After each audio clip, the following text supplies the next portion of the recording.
Tech issues the last 2 days, so I'm just gonna take a second and make sure this is properly streaming to the Big Family Moms group, as it should be. Because if it's not, I might just pull the plug on this real quick and get it going properly. Because this is supposed to be streaming live into my Big Family Moms group. Where are ya? Oh, I'm streaming live. Perfect. Problem solved. Okay, let's get to it. Sorry about that the last 2 days. Yeah, I didn't even realize it wasn't streaming live. It did go to YouTube, but it wasn't going to the Big Family Moms group. So here I am. And look who is all fed. I'm just having a little wait to say hi, Corey. She's wearing her adorable new outfit. Check this out. She's kicking her socks off though. So I got to get some really tiny little socks for those little 3-month-old feet. So let's get to it. It's day 5 of the Declutter Your Kitchen Counters Challenge. And congratulations for making it to day 5. This is wonderful. I've been reading the comments, seeing all the pictures of everybody participating in the live challenge and choosing to enter themselves in the giveaway, which I'll be announcing the winner next week. Super fun. I love just hearing the enthusiasm, the energy, the victory. Like, spices are getting put away, appliances are getting put away. I read one comment yesterday about one lady in my Big Family Moms group. She was able to bring out her griddle to make pancakes for supper for the first time in years without having to clear an entire pile of stuff first. So this is awesome. This is working, and it's been such a joy to share these tips and tricks with you from a Big Family Mom perspective so we can get our kitchen counters decluttered. Oh, is she tired now? Possibly. Let's see. Can you hold off for 10 minutes while Mommy does a live? I'm talking in a kid voice. I don't always do that, but she's so cute. And when you get to baby number 11, I start to realize she could be the last one. I mean, Lord willing, there may be more. We're trusting him with closing the door, closing the season of my childbearing, barring major medical grade type circumstances. So we shall see. You're bringing out the cuteness in me, babe. I'm talking in little goofy voices, and I don't normally talk in a goofy voice. But how can you resist this face? All right. And I know she's so squeaky. We're going to get her checked out because we think there might be some extra tissue around her larynx. It's a thing. She might outgrow it. She might need a small surgery. But as you can see, she's breathing fine. She's just doing it super noisy. So bear with me with my little sidekick and secondary soundtrack. Let's get into it. We have had a great week setting goals, triaging, zooming in for the last 2 days on different hotspots to help you really think through your own chosen area. You've got your goal, and whether or not you decided to set a goal with a time frame of this week, 5 days, finishing up today, or if you decided to stretch it into 2 weeks or 30 days, make it work for you, like we talked about in day 1, with a realistic goal. Just make it specific, make it realistic, a little bit optimistic, and you will get this done. So wherever you're at today, as you're catching this, whether you're catching this live a little bit later in the day or even in the future, just understand it's important now to celebrate your progress wherever you're at. Even if you didn't hit your goal perfectly, but you're like, I had such good such good intentions, but you didn't quite get it. You're at a pivotal point right now where you could either stomp all over your progress, kind of like a farmer stomping over little wee sprouts that aren't growing quite as quickly as he or she would have liked. But if you stomp all over them, it's going to happen, right? So I'm going to talk to you today about how to maintain what you've got so far, even if it wasn't exactly what you were originally thinking in your mind. I'm going to wrap her up here and bounce her off to sleep. You know what? I'm going to nurse her. I'm going to give her a triple serving because it's going to be faster and I can talk to you all at the same time. So bear with me. This is real Big Family Mom life happening live from Canada. Here we go. She's mouth open, like, bring it, Mom. Let's go for dessert. So I have 2 habits that I built into my life that really help me maintain progress. One of them starts in my heart, because from the heart, our mouth overflows. Thinking about scripture that talks so beautifully about the words that we choose. And it's really important. Before I even talk about a practical, like, day-to-day step that you can take to maintain your progress, I want to encourage you to just look at your own heart and the words that will overflow from your heart depending on how you're looking at your progress thus far. You might be, in the back of your mind thinking, yeah, it's been a good week, but it's all going to fall apart on Monday. Yeah, I made some progress, but it wasn't very much. Okay, and all those, the yeah buts, Those buts are almost like mathematical cancellations. It's like I said, the analogy of the farmer stomping on his sprouts, which you may have heard that analogy before. I mean, think about it as a mom. If your child was potty training, well, and you're encouraging them to keep moving in the trajectory that they've started in, you know, potty training a child, the first, there's gonna be a lot of misses before there's gonna be some really good, consistent hits. And eventually it's all gonna pay off really handsomely as they now are in a good flow and a good routine. They've got to, they recognize their body signals, and all your hard work will have paid off. And now it's gonna be effortless because they go to bathroom themselves, right? You don't even need to wipe their little bums anymore. But on the road towards that end goal, how do you speak towards your children? Any decent mom, worth half her salt, right, is going to encourage her child. So, how will you speak to yourself in the moving forward from here, no matter where you're at in this declutter your kitchen counter challenge, whatever ultimate goal and time frame you set for yourself? Just like a friendly reminder to check your heart, because if you've got those yeah buts in your heart, it's the equivalent of telling your kid, yeah, well, you're learning, but you still went and made a mess in your pants. Yeah, but, and your child, you can just imagine the look on their face of the mom who's discouraging them every step of the way because it just wasn't perfect. Well, if perfect is your goal, spoiler alert, perfect doesn't even exist. So it's actually an impossible goal. It's a setup for frustration and it's sabotage.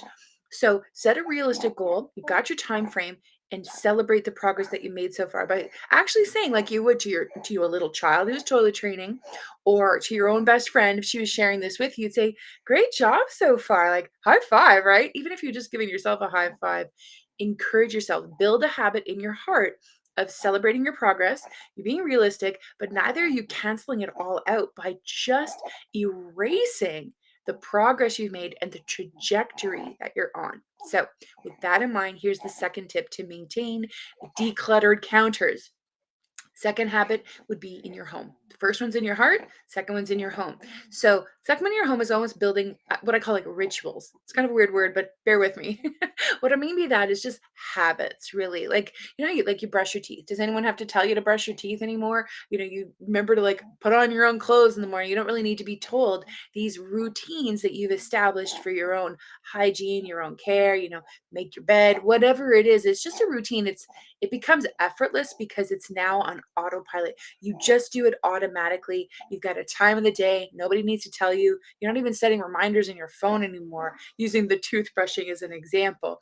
So, what I have done, and I'll show you how I do it, is I've created at least 2 points in my day where I do a little checkpoint for areas of my kitchen that are going to clutter up. For me and my family, chore time is after supper. That's when everyone goes to their assigned chores. We have an annual chore rotation we do in our family.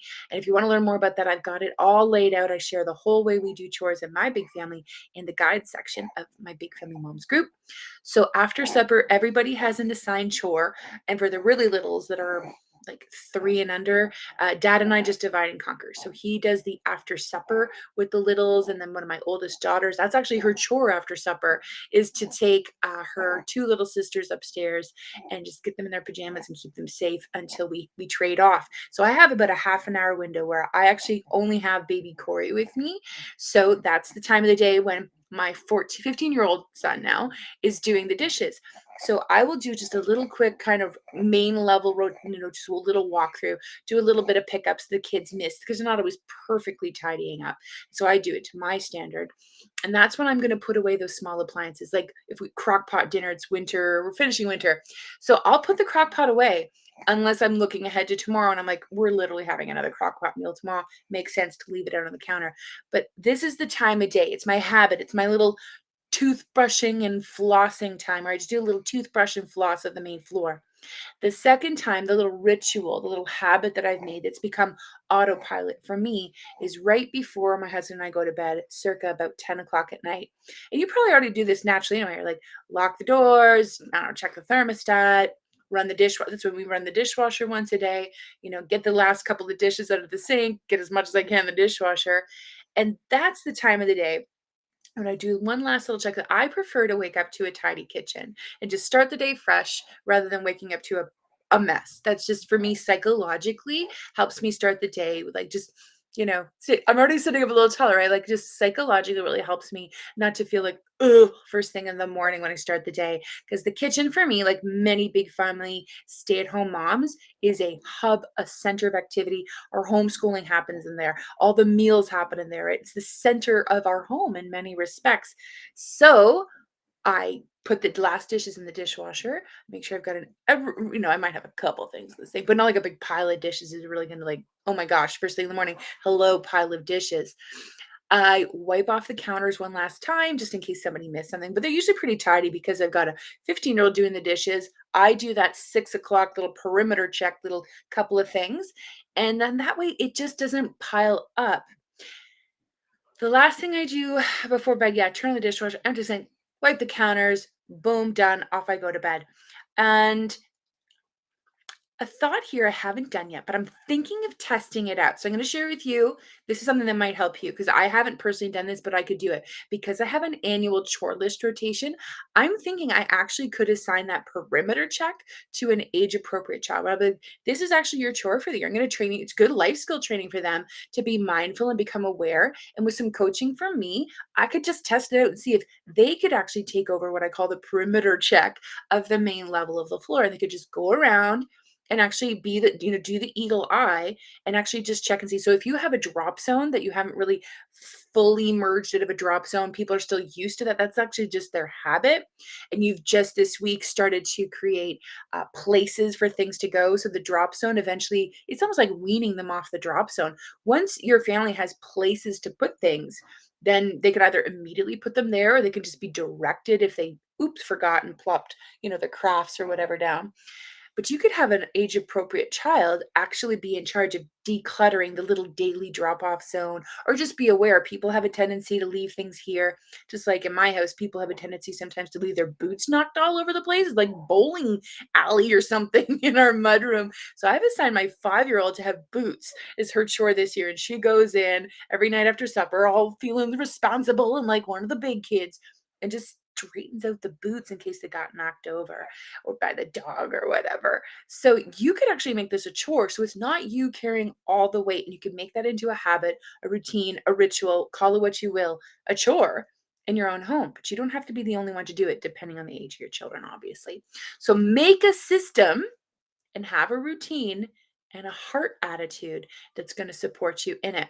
Now, if you're struggling with this, you're like, this sounds really good in theory, but being a big family stay at home mom and having a routine that supports simple systems of chores and just a flow to the day and be able to stay on top of the mess of a big family life, I've got you. What I've actually put together is a 2-in-1 bundle. It's my big family home organization package, too many courses that I bundled together for one super low price that's available to help you learn the skills you may never have learned, or you just really feel like I need some actual support from somebody who's nice. It's not going to get on me and it's going to give me practical help. I've got everything. I've got worksheets. I've got support for you. I show you how I do it and I break it down into really simple, doable steps. And I mean, you spent the whole week with me, these 5 declutter your kitchen challenge modules. So you know pretty much, how I talk and how I really want to help you, but it's coming from my heart as a big family mom. This is the help I never had when I was there. So I wanted to make something available to other big family moms who just they're struggling with the routine of big family mom life and getting to a flow that works and making those habits become autopilot, and it actually works, and they're helping their kids be prepared for life, for godliness in their own big family homes, whatever that's going to look like, whether they have big families or not. They're going to have responsibilities. And if you feel like you're just missing it, you're struggling, you're getting buried under the mess and the stress of big family mom life, I've got you. So I put a link in today's video, wherever you're catching this. It takes you straight to my website. And then all you have to do to access the 2-for-1 bundle is scroll down about halfway down the page because it's kind of hidden. It pops up like a boop, and there's a little pop up. You'll see, hey, I've got something for you, 2-for-1, one low price. If you want it, you can grab it. Here's the thing though, this is brand new. I haven't told anybody about this. There's something super special coming up connected to that 2-for-1 big family bundle. Oh my gosh. I'm working on it today. I've set aside 4 hours every Friday afternoon to get something ready that's just going to blow your big family mom socks right off. And anybody who already has the 2-for-1 bundle, they're going to get what's coming totally for free.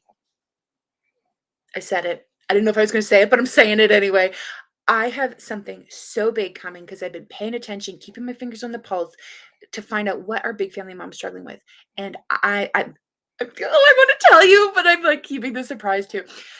There's something coming, like I said, connected to the 2-for-1 big family home organization course that it's going to take it next level. And like I said, anybody who's already got it, who's already in it, and this is coming out super soon. So if you were thinking about doing it, you're kind of on the fence. It's on for a super low price, and there's something crazy good coming, massive value, brand new. Nobody's ever seen it, and it's going to be automatically given as a gift for anybody who already has the 2-for-1 bundle. So there's that. Just wanted to tell you about it. Like I said, make sure you scroll down to the pop-up, and that way you can actually get in and get in quick before this is gone. Everything's going to shift and change, but it's going to be beautiful. And the people who are in are going to be like, sweet deal. So that's it for today. Thank you for joining me for the Big Family Mom 5-day Declutter Your Kitchen Challenge. I look forward to connecting with you in the Big Family Moms group. There will be one last action item post this afternoon. So if you're going to get in the giveaway, that's the one to look for. Look forward to seeing before and after pictures if that's what you want to share. Look, the third serving. She's totally asleep. Say bye, Corey. God bless you, ladies. It's great connecting with you. I'll see you in the group. And if you have any questions about the 2-for-1 bundle, you want to just ask me any questions about it. Well, first of all, you can click on the link to find out all you want to know. But if you have any more questions, you know where